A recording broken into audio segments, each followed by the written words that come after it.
کوئی شک نہیں کہ وہ پختون تھے. ان کی جو تھی وہ تحریک آزادی تھی. مگر تحریک آزادی صرف پشتونوں کے لیے نہیں تھی، پورے ہندوستان کی قوم کے لیے تھی. انگریز سامراج نے ان کو ہندوستان کی جو دیگر اقوام ہے ان سے دور رکھنے کی کوشش کی، مگر وہ اس میں ناکام ہو گئے. اور پاکستان بننے کے بعد پاکستان کی جو ملٹری سامراج ہے انہوں نے اس کو پنجاب سے دور رکھنے کی کوشش کی، جس میں وہ ابھی تک کامیاب ہوئے.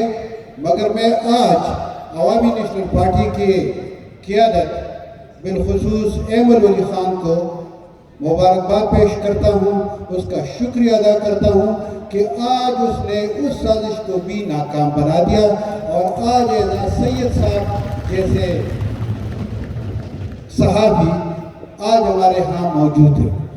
ایک اور بات میں بتاؤں، 1984 میں جب میں مسلم اخبار سے صحافت شروع کی تو میرا خیال تھا کہ یہاں اسلام آباد میں یا پنجاب میں کوئی بھی ہمارا ساتھی نہیں ہے. مگر میں اس صحابی کا نام بھی نہیں لینا چاہتا، سلیم کو میں بعد میں بتا دوں گا. وہ صحابی میرے پاس آیا اور اس نے مجھ سے پوچھا کہ آپ کہاں کے رہنے والے ہیں. میں نے بتا دیا کہ میں وہاں سے ہوں. پھر اس نے مجھ سے سیاسی قبلے کا پوچھا تو میں نے کہا یار مجھے تو یاد نہیں ہے، مگر میں نے اپنے گرینڈ فادر کو باچا خان کے قدموں میں دیکھا تھا، اپنے چچا اور اپنے والد کو ولی خان کے قدموں میں دیکھا تھا. تو یہی میری صورتحال ہے. تو اس نے مجھے کہا کہ میں پنجابی ہوں، لاہور سے میرا تعلق ہے اور میرا والد گرامی جو تھا وہ باچا خان کے خدائی خدمتگار تحریک میں شامل تھا. تو میں سمجھتا ہوں کہ لوگ ان کے ساتھ تھے، پنجاب میں بھی تھے، سندھ میں بھی تھے، تمام علاقوں میں تھے، کشمیر میں بھی تھے. مگر یہ تھا کہ جو ملٹری سامراج تھا جس کو وراثت میں برطانیہ سے اقتدار ملا تھا، اس کی کاوشوں سے ہم ایک دوسرے سے دور رہے. تو اب تقریباً وہ مرحلہ ختم ہو رہا ہے، بہت کچھ حاصل ہوا ہے. میرا ٹاپک جو ہے وہ اظہار آزادی کے بارے میں ہے. تو جس طرح آپ تمام کو معلوم ہے کہ باچا خان نے 1927-28 میں باقاعدہ طور پر سیاست کا اور اصلاحی تحریک کا آغاز کیا تھا، مگر اس اصلاحی تحریک کے لیے انہوں نے سب سے پہلے پختون رسالے کو شائع کرنا شروع کیا تھا. اور جب بھی باچا خان جیل جایا کرتے تھے تو وہ پشتون رسالہ جو تھا وہ بند کیا جاتا تھا، اس کی جو ضمانت تھی تو وہ ضبط کیے جاتے تھے. تو میں کل گن رہا تھا تو تقریباً آزادی سے قبل پشتون رسالے پر 7 بار پابندی لگائی گئی تھی اور آزادی کے بعد 12 بار پابندی لگائی گئی تھی مختلف ادوار میں. بہرحال یہ سلسلہ چلتا رہا اور ابھی تک ہے. مگر میں سمجھتا ہوں کہ ساتھ ساتھ باچا خان نے صرف پختون رسالے کے ذریعے جس میں وہ پشتونوں کو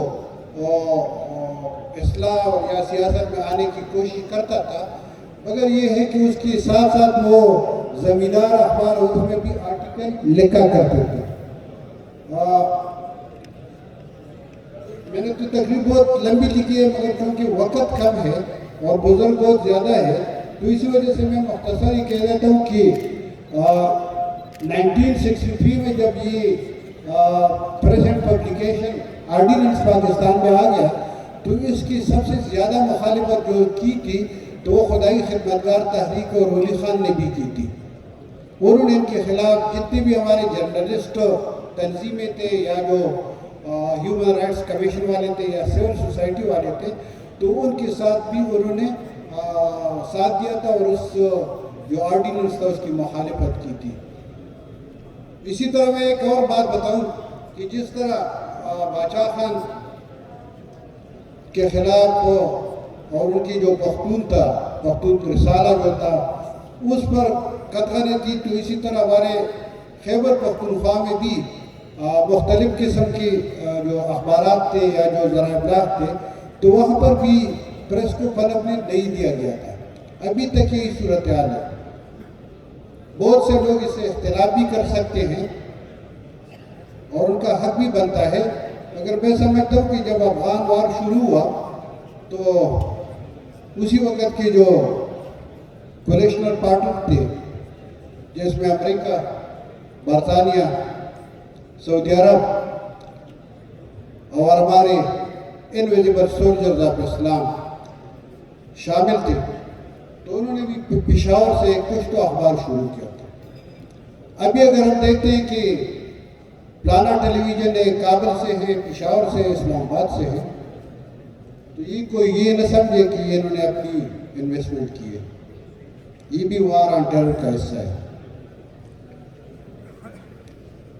اور اس میں بھی وار آن ٹیرر سے پیسے دیے جاتے ہیں، بعض بہت زیادہ.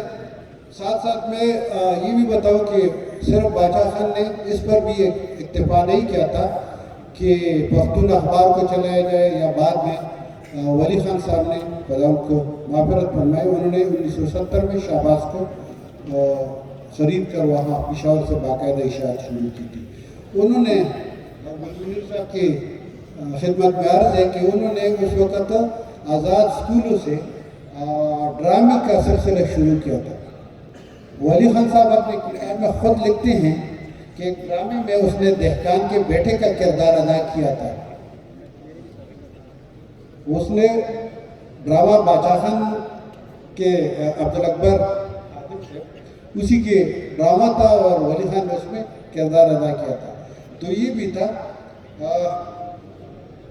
میں اس پر اپنا وہ مختصر سا گزارشات کو ختم کر دیتا ہوں اور ایک بار پھر عوامی نیشنل پارٹی کا شکریہ بھی ادا کرتا ہوں اور یہ اس شعر پر ختم کر دیتا ہوں کہ سانگا ونن سبا کی گلشی، سانگا ونن سبا کی گلشی میں سر کے سرے کو اٹھائی لی دیکھ دینا.